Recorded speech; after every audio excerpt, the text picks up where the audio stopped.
కాసేపట్లో గాంధీ భవన్ లో Congress election committee సమావేశం కానుంది. పార్లమెంట్ ఎన్నికల అభ్యర్థుల ఎంపికపై చర్చించబోతున్నారు. ఇప్పటివరకు 306 మంది ఆశావహులు దరఖాస్తు చేసుకున్నారు. చాలా సెగ్మెంట్స్ లో నేతల నుంచి పోటీ ఎక్కువగా ఉంది.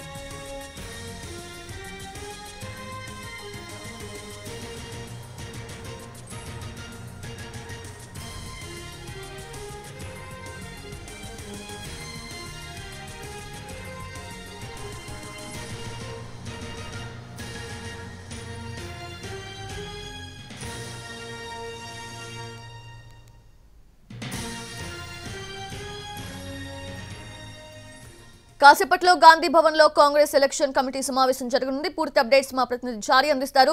చారి, ఎప్పుడు స్టార్ట్ అయ్యే అవకాశం ఉంది సమావేశం? 4 గంటలకు గాంధీ భవన్లో ప్రదేశ్ ఎలక్షన్ కమిటీ సమావేశం భేటీ కాబోతుంది. సీఎం రేవంత్ రెడ్డి ఈ కమిటీకి చైర్మన్.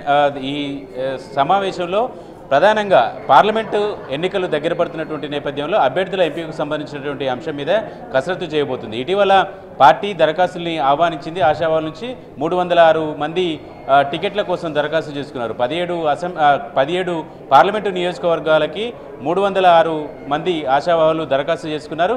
ఈ ఆశావాహులకు సంబంధించినటువంటి జాబితాని ఇవాళ జరిగేటువంటి సమావేశంలో ఫిల్టర్ చేయబోతున్నారు. ప్రధానంగా నల్గొండ, భువనగిరి, మహబూబ్ నగర్, వరంగల్, పెద్దపల్లి, నాగర్ కర్నూల్ ఇలాంటి నియోజకవర్గాలకు ఎక్కువ దరఖాస్తులు వచ్చాయి. సీనియర్ నాయకులు కూడా దరఖాస్తు చేసుకున్నటువంటి పరిస్థితి చూసాం. అయితే ఈరోజు జరిగేటువంటి సమావేశంలో వచ్చినటువంటి దరఖాస్తులు అలాగే పార్లమెంటు అభ్యర్థులను ఎంపికకు సంబంధించి తీసుకోవాల్సినటువంటి విధి విధానాలు ఎలాంటి ప్రమాణాలని పాటించాలనే దానికి సంబంధించినటువంటి అంశాలన్నిటి మీద కూడా ఈరోజు జరిగేటువంటి సమావేశంలో చర్చించబోతున్నారు.